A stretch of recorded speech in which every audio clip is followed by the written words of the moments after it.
Hello students, आज हम लोग 11th क्लास का एक नया चैप्टर शुरू करने जा रहे हैं, that is motion in a plane.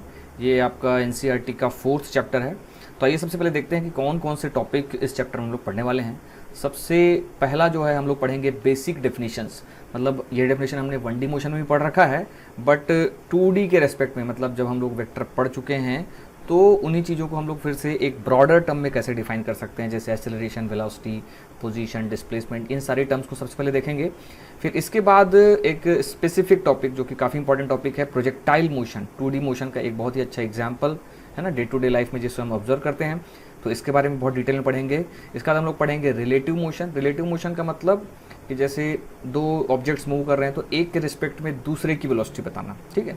तो इस तरह से एक के रिस्पेक्ट में दूसरे को ऑब्जर्व करना, तो इस वाले मोशन को हम लोग कहते हैं रिलेटिव मोशन। तो उसे भी काफ़ी डिटेल में पढ़ेंगे। और लास्ट में हम लोग पढ़ेंगे सर्कुलर मोशन, ये भी 2 डायमेंशनल मोशन या मोशन इन अ प्लेन का एग्जांपल है।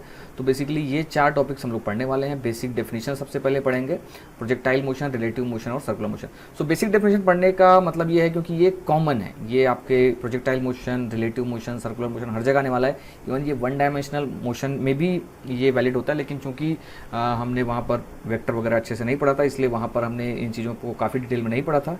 जो बेसिक डेफिनेशन होती है उनके जो और डिटेल्स होते हैं, उनका जो डीपर अंडरस्टैंडिंग होता है, उसे हमने ज़्यादा नहीं देखा था। तो यहाँ पर उस चीज़ को पहले करने वाले हैं, उसके बाद ही हम लोग प्रोजेक्टाइल मोशन शुरू करेंगे। तो सबसे पहले पढ़ते हैं बेसिक डेफिनेशंस। तो बेसिक डेफिनेशन में सबसे पहले आता है रेस्ट एंड मोशन का कॉन्सेप्ट, कि भाई काइनेमेटिक्स का जो बेसिक मीनिंग है वो मोशन को ऑब्जर्व करना है। तो मोशन जब ऑब्जर्व करें तो मोशन किसके रिस्पेक्ट में होगा? भाई कोई चीज़ रेस्ट में, उसके रिस्पेक्ट में मोशन होगा, इसलिए रेस्ट और मोशन को सबसे पहले समझना इंपॉर्टेंट है। सो रेस्ट एंड मोशन को समझने के लिए मैं यहाँ पर एक एग्जांपल लेता हूँ। जैसे यहाँ पर एक कोई सड़क है, उस पर एक ऑब्जर्वर है ए, वो वहाँ पर रेस्ट में है, मतलब वो सड़क के रिस्पेक्ट में, ग्राउंड के रिस्पेक्ट, तो वहाँ पे वो रेस्ट में है। और वहीं पर एक दूसरी वैन है जिसमें 2 और पर्सन बी और सी है ना, उस वैन के साथ मूव कर रहे हैं, ठीक है। सो अब हमें बताना है कि चूंकि जब ये वैन मूव कर रही है तो ए, बी और सी ये रिलेटिव टर्म्स में एक दूसरे के मोशन के बारे में क्या बोल सक पाएंगे, या हम इनके मोशन के बारे में क्या ऑब्जर्व कर पाएंगे। तो सबसे पहले हम ये देखेंगे कि ए जो है वो ग्राउंड के रिस्पेक्ट में रेस्ट में है, और ग्राउंड के रिस्पेक्ट में अगर हम लोग देखें तो बी और सी ये मूव कर रहे हैं। इसका मतलब हम ये बोल पाएंगे कि बी और सी जो है वो ए के रिस्पेक्ट में मूव कर रहे हैं। तो इस चीज़ को हमने यहाँ पे लिखा है कि B and C are in motion with respect to A, ये एक चीज़ हो गई। अब दूसरी चीज़, बी और सी ये इनका जो रिलेटिव डिस्टेंस है, मतलब बी और सी का जो रिलेटिव पोजीशन है वो चेंज नहीं हो रहा है। इसका मतलब बी और सी जो है वो कैसे हैं? They are at rest with respect to each other. With respect to each other वो कैसे हैं? रेस्ट में है। और इसी तरह से अगर बी और सी जब ए को देखेंगे, व्हीकल से बाहर देखेंगे, तो उनको लगेगा कि ए, जैसे बी और सी अगर आगे जा रहे हैं तो उन्हें लगेगा ए पीछे जा रहा है। तो अगर ए की बात की जाए with respect to B and C, तो ए भी कैसा रहेगा? मोशन में रहेगा। A is also in motion with respect to B and C. तो आप ऐसे देखेंगे जैसे ए क्या देखेगा, बी और सी आगे जा रहे हैं, बी और सी आपस में देखेंगे कि हम दोनों तो एक दूसरे के रिस्पेक्ट में कहीं जा ही नहीं रहे हैं, और बी और सी ए को जब ऑब्जर्व करेंगे तो वो पाएंगे कि ए जो है उनके रिस्पेक्ट में पीछे जा रहा है, ठीक है। सो ये जो किसी के रिस्पेक्ट में हम लोग बात करते हैं हर चीज़ को, मतलब जैसे मान लीजिए हम अर्थ को बोलते हैं कि स्टेशनरी, और अर्थ के रिस्पेक्ट में कोई भी मोशन ऑब्जर्व करते हैं जनरली व्हीकल्स का, किसी चीज़ का। लेकिन हमें मालूम है कि अर्थ भी रेस्ट पे नहीं है, अर्थ भी क्या कर रहा है? सन के रिस्पेक्ट में मूव कर रहा है। उसी तरह अगर हम लोग सन की बात करें तो सन भी रेस्ट में नहीं है, सन भी मूव कर रहा है। तो आप पूरे यूनिवर्स में कोई भी ऐसा चीज़ आप खोज नहीं पाएंगे जो एब्सोल्युटली रेस्ट में रहे। तो एक्चुअल में जो रेस्ट एंड मोशन है वो रिलेटिव कॉन्सेप्ट है, और दुनिया में ऐसी कोई भी चीज़ नहीं है जो एब्सोल्युटली रेस्ट पर है, ठीक है। तो इस चीज़ को हमने यहाँ पर लिख रखा है कि rest and motion are relative terms, nothing is in state of absolute rest. तो जब कोई चीज़ एब्सोल्यूट रेस्ट में नहीं है तो मोशन को हम डिफाइन कैसे करेंगे? तो मोशन को डिफाइन करते हैं किसी के रेस्पेक्ट में। जैसे यहीं पे जो एग्जांपल लिया कि ए के रेस्पेक्ट में हम लोग बी और सी का मोशन डिफाइन कर रहे हैं, उसी तरह बी के रेस्पेक्ट में सी का मोशन डिफाइन करेंगे तो वो कोई मोशन ही नहीं मिलेगा। हमें मिलेगा बी के रेस्पेक्ट में सी तो रेस्ट में है, सी के रेस्पेक्ट में बी रेस्ट में है, लेकिन बी और सी ए के रेस्पेक्ट में मूव कर रहे हैं। तो यही जिसके रेस्पेक्ट में हम लोग चीज़ बात करते हैं उसे हम लोग कहते हैं ऑब्जर्वर। जैसे अगर ए यहाँ पर ऑब्जर्वर है तो ए के रेस्पेक्ट में बी और सी मूव कर रहे हैं, तो इस ऑब्जर्वर को ही हम लोग कहते हैं फ्रेम ऑफ रेफरेंस। तो इसका डेफिनेशन हमें याद रखना जरूरी है कि एक हमेशा फ्रेम ऑफ रेफरेंस होता है, और ये फ्रेम ऑफ रेफरेंस क्या होता है? It is a coordinate system which is attached with the observer. Coordinate system मतलब कार्टेशियन कोऑर्डिनेट या कोई भी कोऑर्डिनेट, हमारे सिलेबस में कार्टेशियन कोऑर्डिनेट सिस्टम है। तो एक कोऑर्डिनेट सिस्टम होगा XYZ, और वो अटैच टू ऑब्जर्वर रहेगा। और जनरली ऑब्जर्वर को हम क्या करते हैं उसमें ओरिजिन पे, मतलब ऑब्जर्वर को वहाँ पे ओरिजिन में ले लेते हैं और उसके रिस्पेक्ट में सारी चीज़ों को हम स्टडी करते हैं और इसे ही कहा जाता है फ्रेम ऑफ रेफरेंस। इस फ्रेम ऑफ रेफरेंस के अलावा ऑब्जर्वर के पास टाइम भी ऑब्जर्व करना, फ्रेम ऑफ रेफरेंस क्या करेगा, पोजीशन ऑब्जर्व करेगा, लेकिन उसको टाइम भी ऑब्जर्व करना पड़ेगा और टाइम ऑब्जर्व करने के लिए उसके पास एक स्टॉप वॉच होगी। हम ऐसा मान के चलते हैं, जैसे जनरली क्वेश्चन में दिया जाता है कि at t = 0 a vehicle starts at 40 kilometre per hour. तो कोई भी व्हीकल तो 40 किलोमीटर पर आवर पे स्टार्ट नहीं होती है, लेकिन होता क्या है कि कोई व्हीकल मूव कर रहा होता है और पर्सन उसको एक पर्टिकुलर मोमेंट में ऑब्जर्व करना स्टार्ट करता है। तो जिस मोमेंट में वो ऑब्जर्व करना स्टार्ट करता है उसी को t = 0 या समय बराबर 0 बोल दिया जाता है और उस समय की जो वेलोसिटी वो ऑब्जर्व करता है उसे इनिशियल वेलोसिटी बोल देते हैं हम।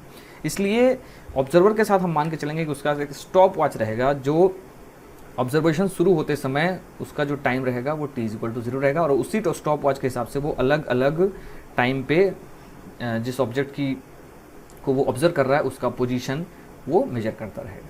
ठीक है, तो आई थिंक ये बेसिक डेफिनेशन क्लियर है कि रेस्ट एंड मोशन का कॉन्सेप्ट क्या है।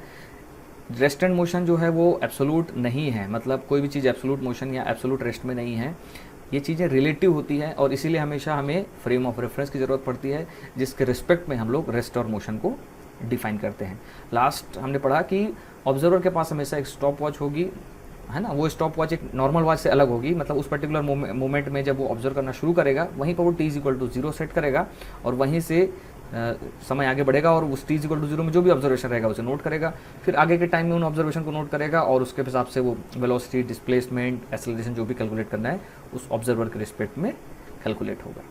तो अब हम लोग बेसिक डेफिनेशन पढ़ चुके हैं, तो अब आगे चलते हैं पोजीशन, डिस्टेंस और डिस्प्लेसमेंट ये किस तरह से होने वाला है। सो पोजीशन, डिस्टेंस और डिस्प्लेसमेंट की अगर बात की जाए तो जैसा हमने पहले ही पढ़ा कि सबसे पहले हमें एक रेफरेंस सिस्टम, ये कोऑर्डिनेट सिस्टम होना बहुत ज़रूरी है। तो लेट अस से ये हमारा एक कोऑर्डिनेट सिस्टम लोग बना लेते हैं इस तरह का। मान लीजिए हमारे पास इस तरह का ये एक कोऑर्डिनेट सिस्टम हो गया, this is a coordinate system. तो यहाँ पर एक हो गया एक्स डायरेक्शन हो गई, ये हो गई वाई डायरेक्शन और यहाँ पर कोई एक ऑब्जर्वर यहाँ पर सिचुएटेड रहेगा, कहाँ पर, ओरिजिन पर। तो ओरिजिन पर ये ऑब्जर्वर हो गया यहाँ से। तो इसके हिसाब से मान लीजिए कोई एक ऑब्जेक्ट है और उसका किसी पर्टिकुलर मोमेंट में उसका एक पोजीशन वेक्टर है।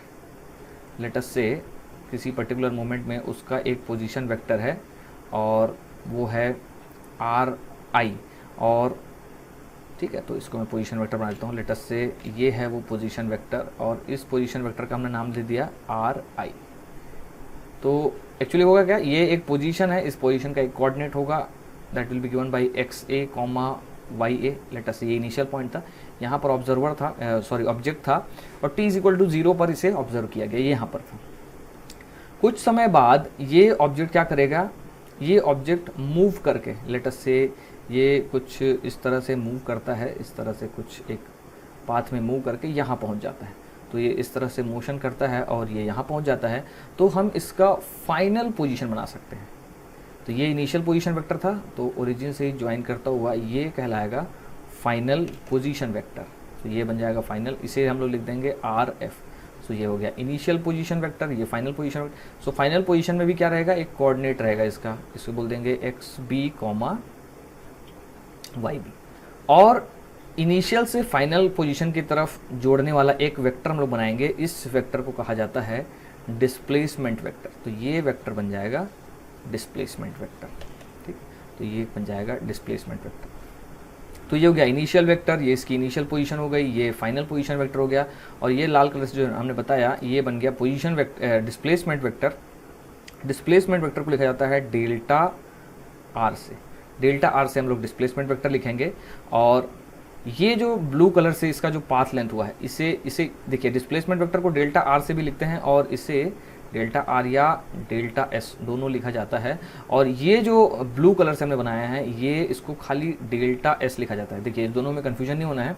देखिए यहाँ पे ये जो डेल्टा S मैंने लिखा है, ये डेल्टा S क्या है, ये एक वेक्टर है और ये डेल्टा S स्केलर है, मतलब ये इसका मैग्नीट्यूड नहीं है, इसे अभी डिस्कस करूँगा। ये क्या है, ये जो डेल्टा S ब्लू कलर से जो बनाया है ये है पाथ लेंथ या डिस्टेंस ट्रेवल्ड। जबकि ये जो डेल्टा S वेक्टर जो लाल कलर से बनाया है ये है डिस्प्लेसमेंट वेक्टर। ठीक है। तो ये है डिस्टेंस ट्रेवल्ड और ये है डिस्प्लेसमेंट वेक्टर। तो हमें ये याद रखना है कि देखिए जो आपका डेल्टा एस जो होगा, डेल्टा एस, अगर इसको हमने ऐसे वेक्टर, इसको मैं कलर उसी कलर से लिख देता हूँ, तो ये मैंने लिखा था डेल्टा एस, तो ये कहलाएगा डिस्प्लेसमेंट। और ये वेक्टर क्वांटिटी हमको मालूम है, ये है डिस्प्लेसमेंट। और यहाँ पे ब्लू कलर में मैं लिख देता हूँ दिस इज डिस्टेंस ट्रेवल्ड, ये है डिस्टेंस ट्रेवल्ड। तो डिस्प्लेसमेंट को हम लोग डेल्टा आर से भी लिखते हैं, उससे भी मैं यहाँ लिख देता हूँ, तो ये हो गया डिस्प्लेसमेंट। तो ये डिस्प्लेसमेंट हो गया, डिस्टेंस ट्रेवल्ड हो गया। हमें अगर इसे वेक्टर फॉर्म में लिखना है तो इनिशियल पोजीशन, फाइनल पोजीशन और डिस्प्लेसमेंट अगर लिखने जाएँ तो हम कैसे लिख पाएंगे? इनिशियल पोजीशन वेक्टर आर आई, इसे हम लोग लिख पाएंगे, देखिए x a i cap plus Y a j cap, ये हो जाएगा इनिशियल पोजीशन वेक्टर। इसी तरह से फाइनल पोजीशन वेक्टर हम लोग लिख पाएंगे r f, it will be x b i cap plus y b j cap, ये फाइनल पोजीशन वेक्टर हो गई। सो यहाँ पर जो डिस्प्लेसमेंट होगा, डिस्प्लेसमेंट वेक्टर जो लाल कलर से हमने लिखा है, सो डेल्टा एस जो डिस्प्लेसमेंट वेक्टर होगा that will be r f final position vector minus initial position vector. So final minus initial करेंगे तो हमें क्या मिलेगा? देखिए x b minus x a i cap plus y b minus y a j cap, इस तरह से लिखना है। तो ये कहलाएगा आपका डिस्प्लेसमेंट वेक्टर। तो इसे मैं ब्लॉक में बंद कर देता हूँ, तो ये कहलाएगा डिस्प्लेसमेंट वेक्टर, ये बन गया डिस्प्लेसमेंट वेक्टर। जबकि डिस्टेंस डेल्टा एस तो क्या है? Distance travel. तो एक चीज़ यहाँ पे हम लोग तुरंत नोट कर सकते हैं कि जो डिस्टेंस है ना, जो हमको मालूम है डेल्टा एस डिस्टेंस, ये क्या होता है? ये एक्चुअल में पाथ लेंथ होता है, इसको हम लोग बोलते हैं path length, this is path length. तो आप हमेशा देखेंगे कि जो पाथ लेंथ रहेगा, जब ऑब्जेक्ट मूव कर रहा है तो उसका जो पाथ लेंथ रहेगा वो हमेशा डिस्प्लेसमेंट से, शॉर्टेस्ट डिस्टेंस से हमेशा क्या रहेगा? ज़्यादा रहेगा। तो हम लोग लिख सकते हैं, देखिए डिस्प्लेसमेंट का जो मैग्नीट्यूड आएगा उससे पहले लिख लेते हैं, डिस्प्लेसमेंट का जो मैग्नीट्यूड होगा, देखिए डिस्प्लेसमेंट का मैग्नीट्यूड हम लोग लिख पाएंगे डेल्टा एस। तो ये क्या बन जाएगा? This will be called magnitude of displacement, है ना। So this is what, this is magnitude of displacement. So magnitude कैसे लिखते हैं वो हमको ध्यान होना चाहिए। मैग्नीट्यूड हम लोग इस तरह से लिखते हैं, मैग्नीट्यूड इज रिटन एज, देखिए ये वो वेक्टर है डेल्टा एस, तो मैग्नीट्यूड होगा जो आई कंपोनेंट है उसका स्क्वायर प्लस वाई कंपोनेंट का स्क्वायर और दोनों का root. So this will be written as x b minus x a का square plus y b minus y a का स्क्वायर और इस दोनों का रूट। तो अगर इस डायग्राम में इसे देखें तो ये क्या होगा? जैसे ये पॉइंट ए था और ये पॉइंट था बी, तो ये इस पर्टिकुलर डायग्राम में ये होगा लेंथ ए बी, ये लेंथ ए बी जो स्ट्रेट लाइन जो लेंथ होगी ए बी वो होगा। जबकि जो हमारा डेल्टा एस, ये क्या है आपका, है ना, ये है आपका दिस डिस्टेंस ट्रेवल्ड। ये जो डिस्टेंस ट्रेवल्ड होगा, ये जो डिस्टेंस ट्रेवल्ड, ये होगा टोटल पाथ लेंथ। और डिस्टेंस ट्रेवल्ड हमेशा किससे ज़्यादा रहेगा? ज़्यादा या इक्वल टू रहेगा किससे? Magnitude of displacement. तो आई थिंक ये चीज़ आपको क्लियर हो रही होगी कि जो मैग्नीट्यूड ऑफ डिस्प्लेसमेंट होगा वो हमेशा डिस्टेंस ट्रेवल्ड से छोटा होगा, ठीक है। तो आई थिंक ये चीज़ क्लियर हो रही होगी, ठीक है। अब आगे बढ़ते हैं और इसी को थोड़ा सा और बारीकी से मैं देखता हूँ, ठीक है। देखिए थोड़ा सा इसे बारीकी से देखें, अगर देखिए बारीकी से देखने का मतलब कि अगर ये जो पाथ लेंथ है, लेट अस से इस तरह का मोशन हो रहा है, मान लीजिए इस तरह से ऑब्जेक्ट जो है मूव कर रहा है, और यहाँ पर मैं बहुत ही छोटा अगर मैं डिस्प्लेसमेंट लूँ, देखिए बहुत ही छोटा अगर डिस्प्लेसमेंट लूँ, लेट अस से डेल्टा एस जो बहुत ही छोटा डिस्प्लेसमेंट है वो है टेंडिंग टू ज़ीरो। तो यहाँ पे बहुत देखिए, ध्यान से ऑब्जर्व कीजिए, अगर डेल्टा एस बहुत ही छोटा है, आपका डिस्प्लेसमेंट बहुत ही छोटा है, तो जब बहुत ही छोटा डिस्प्लेसमेंट अगर लेंगे तो ये जो पाथ लेंथ होगा और डिस्प्लेसमेंट हो जाएगा वो दोनों क्या हो जाएगा, स्ट्रेट लाइन हो जाएगा। और इसी पर्टिकुलर केस में जब डेल्टा एस बहुत ही छोटा रहेगा, मतलब इसे बोला जाता है इन्फिनेटली स्मॉल, अगर ले लेंगे इस चीज़ को, अगर हम लोग क्या ले लेंगे, इन्फिनिटली स्मॉल अगर ले लेंगे, डिस्प्लेसमेंट को बहुत ही छोटा ले लेंगे, तो उस पर्टिकुलर केस में आपका जो डिस्प्लेसमेंट का मैग्नीट्यूड और डिस्टेंस ट्रेवल दोनों इक्वल हो जाएगा। तो यहाँ पर डेल्टा एस जब बहुत ही छोटा हो जाता है तो इसे लिख दिया जाता है डी एस, इसी को है ना, इसी को अब हम क्या लिख देंगे, डी एस। और डी एस का जो मैग्नीट्यूड है तो ये बहुत ही छोटा क्या हो गया, ये बहुत ही छोटा डिस्प्लेसमेंट का मैग्नीट्यूड, और ये डी एस, तो ये हो गया डिस्टेंस ट्रेवल्ड। तो अगर आपका मैग्नीट्यूड ऑफ डिस्प्लेसमेंट बहुत ही छोटा है, मतलब आप बहुत ही छोटा डिस्टेंस मूव कर रहे हैं, तो जब बहुत ही छोटा डिस्टेंस आप मूव कर रहे हैं बहुत ही छोटे टाइम में, तो ऑफकोर्स ही बात है कि वहाँ पर आपको इधर उधर जाने की गुंजाइश नहीं है, आप एक स्ट्रेट लाइन में मूव करेंगे। तो जब आप स्ट्रेट लाइन में मूव करेंगे तो आपका जो डिस्प्लेसमेंट और डिस्टेंस ट्रेवल्ड हमेशा क्या रहेगा, सेम रहेगा, जब आप बहुत ही छोटे डिस्प्लेसमेंट की बात करें। तो ये बहुत ही इंपॉर्टेंट पॉइंट है, ये आपको ध्यान में रखना है कि ये तभी होगा जब डिस्टेंस ट्रेवल्ड या डिस्प्लेसमेंट बहुत ही स्मॉल होगा, उस केस में magnitude of displacement will be equal to distance travelled. ठीक है, तो आइए इन चीज़ को समझते हैं और एक छोटा सा एग्जांपल यहाँ पर सॉल्व करते हैं। ठीक है, सो यहाँ पर हमने एक ये सरफेस लिया, इस तरह का एक सरफेस है, यहाँ पर एक व्हील है लेटस से, है ना, लेटस से इस तरह का एक व्हील है, ये इस तरह का एक व्हील है।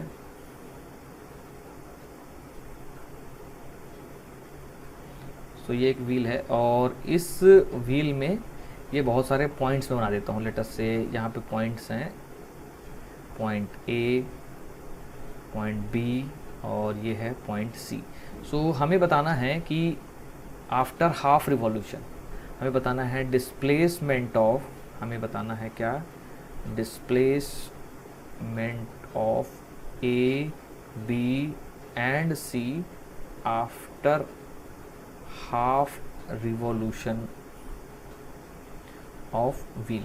मतलब ये व्हील जब हाफ रिवॉल्व कर जाएगा, ठीक है, रोलिंग, ये यहाँ पे प्योर रोलिंग हो रही है और इसका रेडियस है, लेटस से इसका रेडियस है आर, तो इसका रेडियस हम लोग मान लेते हैं, इसका रेडियस है आर। ठीक है, तो ये जब हाफ रिवॉल्व कर जाएगा तो इन तीनों पॉइंट्स का डिस्प्लेसमेंट आपको निकालना है। तो मैं चाहूँगा कि आप इस वीडियो को पॉज करें और इसको एक बार कैलकुलेट करें। तो लेट अस सी, आपने इसे ट्राई कर लिया होगा और अब मैं इसका सॉल्यूशन बनाता हूँ। सो सबसे पहले क्या करना पड़ेगा, इसको हाफ रिवॉल्यूशन के बाद इस व्हील की पोजीशन हमको बतानी पड़ेगी। तो इसके हाफ रिवॉल्यूशन के बाद मैं इसको यहाँ पर फिर से इसको बना लेता हूँ। लेट अस से हाफ रिवॉल्यूशन के बाद ये यहाँ कहीं चला जाएगा।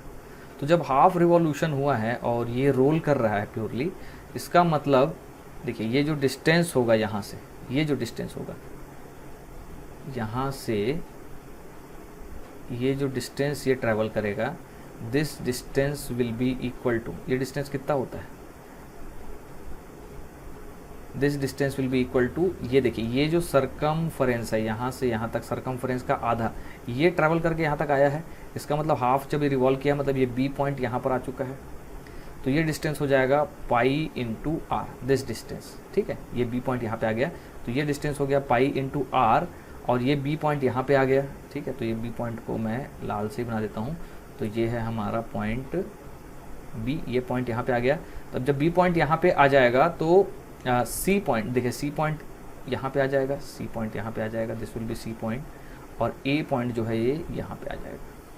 तो अगर हम डिस्प्लेसमेंट लिखें, डिस्प्लेसमेंट ऑफ ए अगर लिखें, चलिए सबसे पहले लिखते हैं डिस्प्लेसमेंट ऑफ बी।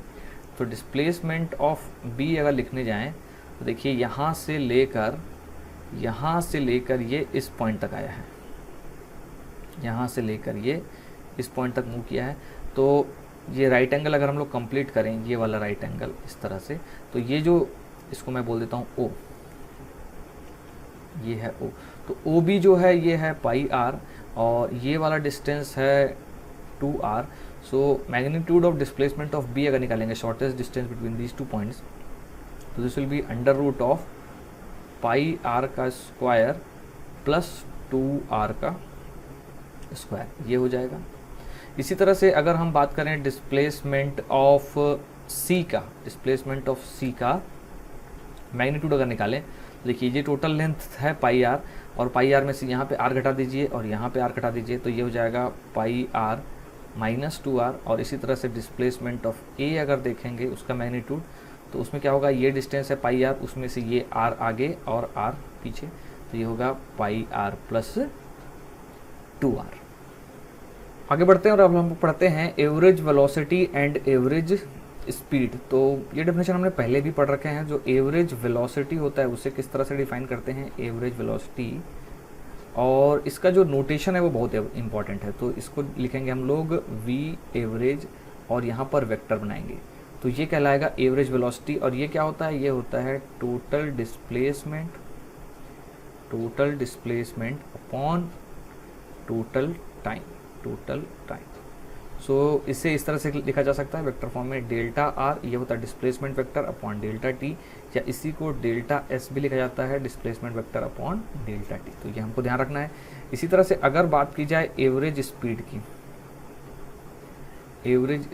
की अगर बात की जाए, तो उसे लिखा जाएगा सिंपली वी एवरेज, इसमें वेक्टर नहीं बनाएंगे। और इसका जो मैग्नीट्यूड निकालेंगे एवरेज वेलोसिटी का, ये ध्यान रखना है, इसका जो मैग्नीट्यूड है इसके बराबर नहीं होगा, ठीक है, वो हम लोग देखेंगे कब होगा, वो देखेंगे, ठीक है। लेकिन जनरली वी एवरेज का जो वेलोसिटी, एवरेज वेलोसिटी का जो मैग्नीट्यूड है वो एवरेज स्पीड के बराबर नहीं होगा। तो इसका मैग्नीट्यूड ये होता है, ये आप ध्यान में मत रखिएगा, ये एक पर्टिकुलर केस में होगा, अभी जस्ट हम लोग डिस्कस करेंगे इसके बाद। सो वी एवरेज होता है टोटल डिस्टेंस ट्रेवल्ड, या इसको मैं लिख देता हूँ total distance upon total time, इस तरह से अपॉन टोटल टाइम। सो इसे लिखा जाएगा simply delta s by delta t. तो हम ये ध्यान रखेंगे, क्योंकि हमेशा क्या होगा, जो डिस्प्लेसमेंट है, डिस्प्लेसमेंट का मैग्नीट्यूड क्या रहेगा, हमेशा क्या रहेगा, डिस्टेंस ट्रेवल से क्या रहेगा, डिस्प्लेसमेंट का मैग्नीट्यूड डिस्टेंस ट्रेवल से हमेशा कम रहेगा। तो उसका जब टाइम तो बराबर ही लग रहा है, तो मैग्नीट्यूड ऑफ वी एवरेज जो रहेगा वो हमेशा क्या रहेगा, स्मॉलर देन और इक्वल टू एवरेज स्पीड रहेगा। ये हमको ध्यान रखना है, ठीक है। अब आगे बढ़ते हैं और अब हम लोग पढ़ते हैं instantaneous velocity and instantaneous speed. So यहाँ पर आपको काफ़ी ध्यान से पढ़ना पड़ेगा। देखिए इंस्टेंटेनियस मतलब एक मोमेंट की बात हो रही है, इसी हमने 1D मोशन में पहले भी ये चीज़ें डिस्कस की है कि एक मोमेंट, तो एक मोमेंट का बात होता है, तो हम लोग इसमें क्या करते हैं, डेल्टा टी को बहुत ही छोटा करते हैं, टेंडिंग टू जीरो, और इसी को हम लोग बोल देते हैं, जब delta t tending to zero है तो इसका मतलब क्या हो जाएगा, डेल्टा टी को हम लोग क्या लिख देंगे, डी टी लिख देंगे। तो जब डी टी बहुत छोटा होगा तो उसी हिसाब से आपका जो डेल्टा एस है ये भी बहुत छोटा हो जाएगा, और इसे लिख देंगे क्या, डी एस। तो ये क्या है आपका स्मॉल या वेरी स्मॉल, ये क्या है, डिस्प्लेसमेंट है, ये आपको ध्यान रखना है, वेरी स्मॉल डिस्प्लेसमेंट। और यहाँ पे मैं डेल्टा एस बिना वेक्टर के बना रहा हूँ, तो ये है आपका डी एस, ये आपका क्या है, स्मॉल डिस्टेंस ट्रेवल्ड है, ये आपको ध्यान रखना है। तो हमने पहले भी डिस्कस किया था कि जब बहुत ही छोटे टाइम में हम ऑब्जर्व करते हैं, इन्फिनिटली स्मॉल जो टाइम होता है, तो उसमें ये दोनों चीज़ें क्या हो जाती हैं, मतलब मैग्नीट्यूड ऑफ डिस्प्लेसमेंट और डिस्टेंस ट्रेवल्ड क्या हो जाता है, सेम हो जाता है। तो उसी को यहाँ पे यूज़ करेंगे, और सबसे पहले हम लोग डिफाइन करते हैं वी एवरेज, जो वी इंस्टेंटेनियस वेलोसिटी अगर लिखेंगे, इंस्टेंटेनियस वेलोसिटी यहाँ पे वेक्टर फॉर्म में मैंने लिखा है, तो इंस्टेंटेनियस वेलोसिटी को हम लोग लिख पाएंगे limit delta t tending to zero, एक बहुत ही स्मॉल टाइम के लिए delta s by delta t. So delta s जो होता है वो जब टी बहुत ही छोटा होता है तो डेल्टा एस को हम लोग क्या लिख देते हैं, डी एस लिख देते हैं, एंड दैट डिवाइडेड बाई क्या हो जाएगा, डी टी हो जाएगा। और यहीं पर जब हम लोग बात करेंगे किसका, इंस्टेंटेनियस वेलोसिटी का, है ना, तो ये आपको ध्यान रखना है, ये क्या है आपका, सॉरी ये इंस्टेंटेनियस वेलोसिटी था ऊपर वाला, ये क्या है आपका, ये है इंस्टेंटेनियस वेलोसिटी है, और ये नीचे हम लोग लिख रहे हैं इंस्टेंटेनियस स्पीड, तो यहाँ पे आएगा limit delta t tending to 0 of delta s, इसमें वेक्टर नहीं बनाएंगे, and that divided by delta t, तो ये सिंपली हो जाएगा d s by d t, और ये कहलाएगा इंस्टेंटेनियस स्पीड। तो जैसा हमने डिस्कस किया कि जब टाइम बहुत ही छोटा लेंगे तो उस केस में इसका मैग्नीट्यूड, किसका मैग्नीट्यूड, डेल्टा एस, ये डी एस वैक्टर का मैग्नीट्यूड, और ये डी एस स्मॉल डिस्प्लेसमेंट और स्मॉल डिस्टेंस ट्रेवल्ड, दोनों का मैग्नीट्यूड क्या हो जाएगा, सेम। तो उस वजह से जब टाइम सेम ही है, डिनोमिनेटर सेम है और न्यूमरेटर भी सेम हो जाएगा बहुत स्मॉल टाइम के लिए, इसलिए हम लोग लिख पाएंगे magnitude of v instantaneous, instantaneous velocity का मैग्नीट्यूड क्या रहेगा, इंस्टेंटेनियस स्पीड के बराबर रहेगा। तो ये वही बात है जो हमने पहले भी डिस्कस किया है, लेकिन ये बहुत ही इंपॉर्टेंट चीज़ है कि अगर आपका जो टाइम बहुत छोटा है तो उसमें जो इंस्टेंटेनियस वेलोसिटी जो निकल के आएगी उसका जो मैग्नीट्यूड होगा और उस समय का जो इंस्टेंटेनियस स्पीड रहेगा वो क्या रहेगा, सेम रहेगा। सो इसी चीज़ को यहाँ पे वर्ड्स में लिख लेते हैं कि जो मैग्नीट्यूड ऑफ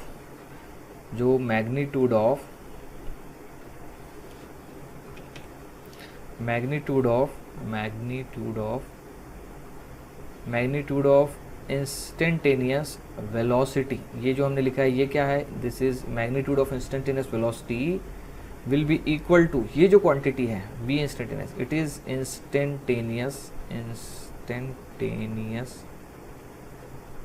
स्पीड, तो ये जो है वो इंस्टेंटेनियस स्पीड है, इसका हमको ध्यान रखना है, ठीक है। सो अब आगे बढ़ते हैं और अब हम लोग पढ़ते हैं वेक्टर फॉर्म। वेक्टर फॉर्म में हम किस तरह से इंस्टेंटेनियस वेलोसिटी और इंस्टेंटेनियस स्पीड्स को पढ़ते हैं। तो अब हम लोग पढ़ने वाले हैं वेक्टर फॉर्म।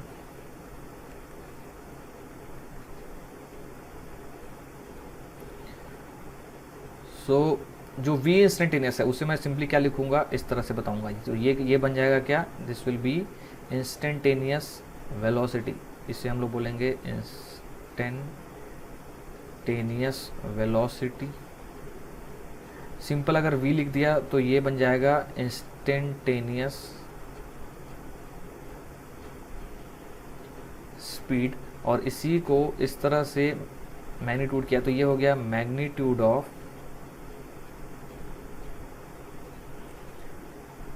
Instantaneous velocity. और हमें पहले ही मालूम है कि ये दोनों क्वांटिटी क्या हैं, these are equal. Magnitude of instantaneous velocity जो है वो इंस्टेंटेनियस स्पीड के बराबर है, ठीक है। सो जो इंस्टेंटेनियस वेलोसिटी है, इंस्टेंटेनियस वेलोसिटी को अगर मैं लिखूं तो इंस्टेंटेनियस वेलोसिटी को हमने लिखा था it is D s by d t, ये है इंस्टेंटेनियस वेलोसिटी। तो ये जो एस है या इसी को हम लोग क्या लिख सकते हैं, D R by d t. तो ये एस या आर वेक्टर जो है उसे हम लोग किस तरह से लिख सकते हैं, उसे लिखा जा सकता है, देखिए डी बाई डी टी, और ये जो आर वेक्टर रहेगा किसी का भी पोजीशन वेक्टर उसे लिखा जा सकता है x i cap plus Y j cap.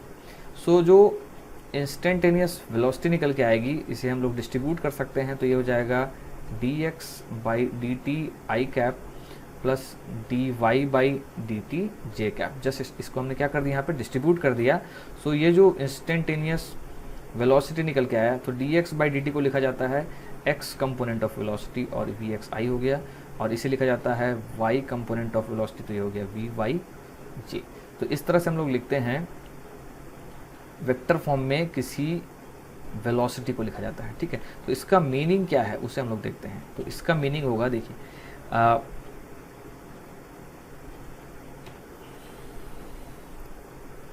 ये मान लीजिए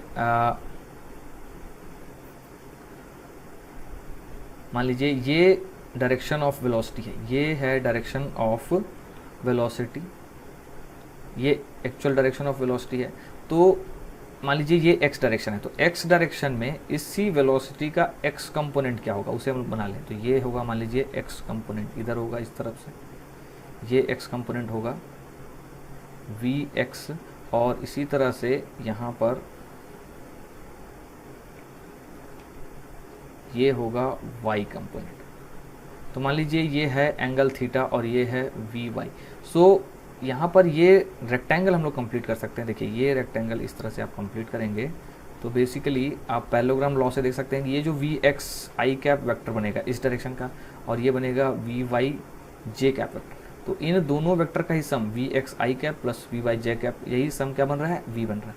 और उल्टे में अगर देखें, लेट अस से ऑब्जेक्ट जो है वो इस तरह से वी वेलोसिटी से किसी पर्टिकुलर थीटा एंगल पर इस तरह से अगर वो मूव कर रहा है तो उसको हम लोग कंपोनेंट के फॉर्म में बोल पाएंगे कि वो वी एक्स वेलोसिटी से एक्स डायरेक्शन में मूव कर रहा है और वी वाई वेलोसिटी से वाई डायरेक्शन में मूव कर रहा है। तो ये इसका कंप्लीट मीनिंग होता है जब हम किसी वेलोसिटी को v x i cap plus v y j cap के फॉर्म में लिखते हैं। तो इसका जो मैग्नीट्यूड अगर आप लिखेंगे, लेट अस से मैग्नीट्यूड ऑफ इंस्टेंटेनियस वेलोसिटी अगर लिखने जाएंगे तो v का जो मैग्नीट्यूड आएगा वो होगा स्क्वायर रूट ऑफ, देखिए square root of v x square plus v y square. तो ये होगा मैग्नीट्यूड ऑफ क्या हो जाएगा, इंस्टेंटेनियस वेलोसिटी। और हमने पढ़ा था कि मैग्नीट्यूड ऑफ इंस्टेंटेनियस वेलोसिटी किसके बराबर होता है, इंस्टेंटेनियस स्पीड के बराबर होता है। तो ये चीज़ हमको ध्यान रखना है। इसमें ये जो वी एक्स और वी वाई है ये क्या कहलाते हैं, इसमें जो वी एक्स है ये कहलाता है एक्स कंपोनेंट ऑफ वेलोसिटी कहलाता है, और इसी तरह से ये जो वी वाई है ये कहलाता है वाई कंपोनेंट ऑफ वेलोसिटी कहलाता है। इसके बाद ये जो एंगल है, एंगल भी हमको बताना पड़ता है वेलोसिटी में। तो tan थीटा अगर आप लिखने जाएंगे सो tan थीटा क्या हो जाएगा, इस ट्रायंगल में आप देख सकते हैं, देखिए ये वी एक्स है तो ये भी क्या हो जाएगा, सॉरी ये वी वाई है तो ये भी वी वाई हो जाएगा, और tan थीटा हो जाएगा simply v y by v x, या थीटा हम लोग बोलेंगे tan inverse v y by v x. तो इस एंगल के साथ है ना, इसको भी हम लोग बक्से में बंद कर देते हैं, इस एंगल के साथ मतलब ये जो वेलोसिटी है वो एक्स डायरेक्शन के साथ ये वाला एंगल बना रही होगी अगर आपको इस फॉर्मेट में वेलोसिटी दिया हुआ है। अब मान लीजिए हमको जो क्वेश्चन है इस तरह से दिया है कि आपको वेलोसिटी या स्पीड दिया हुआ है और उसके हिसाब से उससे रिवर्स कैलकुलेशन करके आपको डिस्टेंस ट्रेवल्ड या डिस्प्लेसमेंट निकालना है। तो वो हम लोग किस तरह से कर पाएंगे। सो लेट अस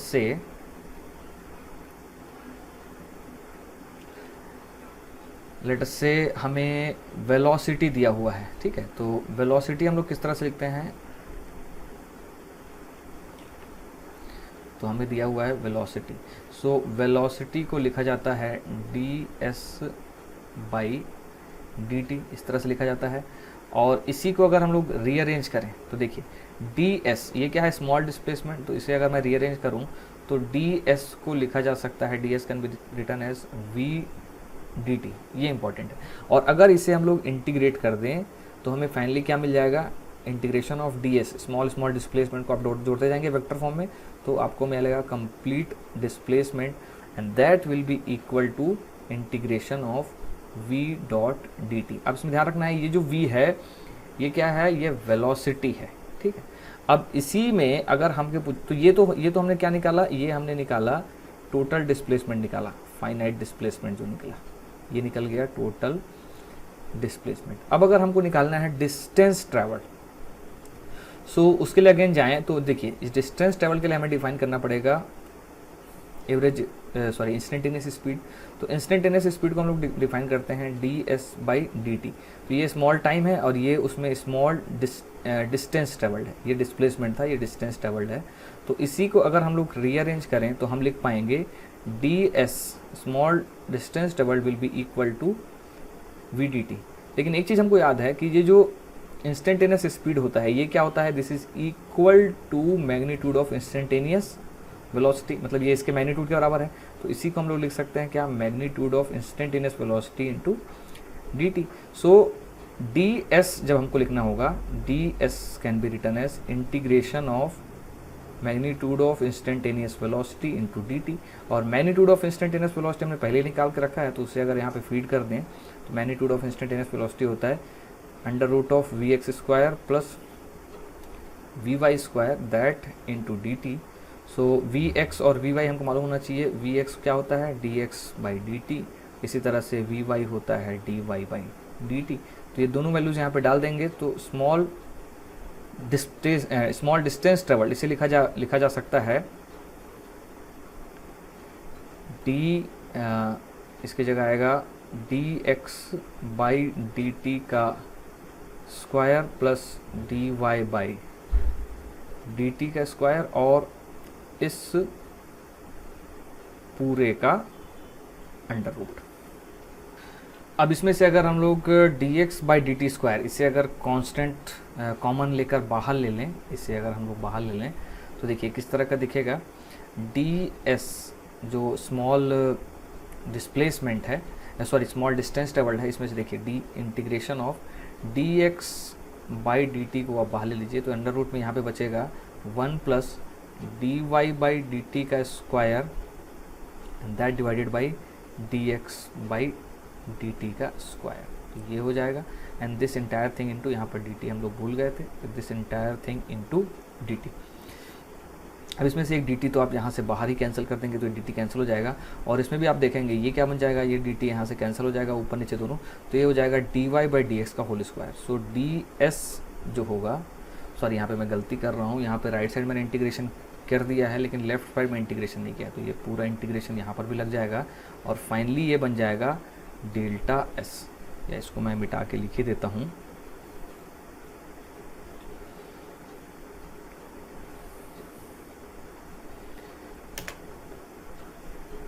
देखिए ये बन जाएगा finally, this will become delta s integration of small distance travelled. तो ये टोटल डिस्टेंस ट्रेवल्ड है ना, तो this will be equal to integration of 1 plus d y by d x का स्क्वायर, ये हो जाएगा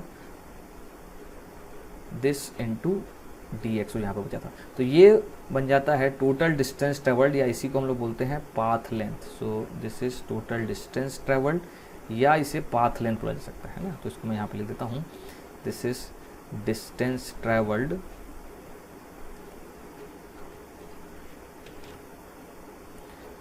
दिस इज डिस्टेंस ट्रेवल्ड, या इसी को हम लोग क्या बोल देंगे, पाथ लेंथ। जो टोटल कर्व, मान लीजिए ऑब्जेक्ट जो है वो इस तरह से कहीं मूव किया होगा तो इसका जो टोटल लेंथ आएगा, इसका टोटल लेंथ आएगा वो इस डेल्टा एस से पता चलेगा। ये जो डेल्टा एस होगा ये इस कर्व का टोटल पाथ लेंथ दे देगा। तो आप अगर आपको y as a function of x मालूम है तो आप इस तरह से path length of the curve निकाल सकते हैं। सो आइए इन्हीं चीज़ों को समझने के लिए एक छोटा सा एग्जाम्पल यहाँ पर सॉल्व करते हैं। तो बहुत ही बेसिक सा एग्जाम्पल है, हमें दिया हुआ है a car moves due east for 4 second, 4 second के लिए वो ईस्ट तरफ मूव करता है। Then it takes a sharp turn and travels for 60 metre with sharp left turn and then it travels for 60 metre with 15 metre per second. हमें बताना है average velocity और एवरेज स्पीड। बहुत ही सिंपल क्वेश्चन है। सो यहाँ से बनाता हूँ। पहले वो क्या करता है, ईस्ट की तरफ मूव करता है ना, तो यहाँ से ये मूव करेगा कितना, दिस 4 सेकंड तक, 4 सेकंड तक अगर 20 मीटर पर सेकंड से जाएगा तो कितना डिस्टेंस चला जाएगा, ये ईस्ट की तरफ चला जाएगा। 20 इंटू 4 दैट इज़ 80 मीटर। तो 80 मीटर ही चला गया ईस्ट, और उसके बाद 60 मीटर ट्रैवल करता है। 60 मीटर यहाँ से लेफ़्ट लेगा और ये चलेगा 60 मीटर, तो ये हो गया 60 मीटर। अब टाइम की बात कर लें, मान लीजिए यहाँ पर टाइम 0 है तो यहाँ पर टाइम कितना होगा, ये 4 सेकंड तक चला है तो यहाँ पर टाइम होगा 4 सेकंड। अब देखिए यहाँ से ये 15 मीटर पर सेकंड की स्पीड से चला है, तो 60 मीटर चलने में उसको कितना टाइम लगेगा, 60/15 है ना, distance by velocity, so that will B 4 second again. तो यहाँ पर टाइम हो जाएगा 4 + 4 दैट इज़ 8 सेकंड यहाँ पर टाइम हो चुका रहेगा। तो ऑब्जेक्ट जब फाइनली यहाँ पहुँचेगा तो 8 सेकंड हो चुका रहेगा। सो जो डिस्प्लेसमेंट होगा वो होगा इनिशियल ये वाले पॉइंट से इसको जोड़ने वाला, this will be our displacement vector. So ये हमारा बन जाएगा डिस्प्लेसमेंट वेक्टर, ठीक है। और इसी तरह से अगर हम लोग निकालें average velocity, so average velocity को हम लोग किस तरह से लिखते हैं, वी एवरेज अगर वेलोसिटी और इसका अगर हम लोग मैग्नीट्यूड लिखें तो एवरेज वेलोसिटी होगा, देखिए ये अगर 60 है, सॉरी ये 60 है, ये 80 है, तो ये सिंपली क्या हो जाएगा 100 मीटर्स आप निकाल सकते हैं। This length will be square root of 80 square plus 60 square निकालेंगे तो ये 100 मीटर आ जाएगा। सो डिस्प्लेसमेंट है ना, this will B magnitude of displacement upon time. So this will B 100 upon 8, तो ये आएगा 12.5 मीटर पर सेकंड। तो ये होगा मैग्नीट्यूड ऑफ वेलोसिटी। लेकिन डायरेक्शन अगर बताएंगे तो ये एंगल आप निकाल सकते हैं, this will be tan inverse है ना, this theta will be given as tan inverse of what 6/8 या 60/80। इसे आप कैलकुलेट करेंगे, ये निकल के आएगा 37 डिग्रीज। सो हम लोग बोल पाएंगे जो V एवरेज है, V एवरेज को हम लोग बोल पाएंगे it is 12.5 metre per second, और डायरेक्शन भी बताना पड़ेगा, दिस इज़ 37 डिग्री। 37 डिग्री क्या है, ये अगर ईस्ट डायरेक्शन था और ऊपर नॉर्थ था, so it is north of east, इस तरह से इसे बोलेंगे। और यहीं पर अगर हमसे पूछा जाए व्हाट इज़ एवरेज स्पीड, तो इसे हम लोग सिंपली V एवरेज से लिखते हैं इस तरह से। मैं बार बार बोल रहा हूँ, इसका जो मैग्नीट्यूड है वो इसके बराबर नहीं है, ये अलग ही चीज़ है। V एवरेज ये एवरेज स्पीड है और ये एवरेज वेलोसिटी का मैग्नीट्यूड है। सो एवरेज जो स्पीड होगी, देखिए टोटल डिस्टेंस ट्रेवल कितना हुआ है, 80 इधर चला है, 60 इधर चला है, तो ये टोटल चला है 80 + 60 that is 140 and that divided by total time इसे लग गया है 8 सेकेंड। सो 140/8 ये आ जाएगा 17.5 मीटर पर सेकेंड। ठीक है, तो आज का लेक्चर यहीं पे ख़त्म करते हैं। अगले लेक्चर में हम लोग एक्सेलरेशन से रिलेटेड बातें करेंगे। तो अभी अगले लेक्चर में भी हम लोग ये बेसिक टर्म्स ही पढ़ेंगे। उसके अगले लेक्चर से हम लोग शुरुआत करेंगे प्रोजेक्टाइल मोशन।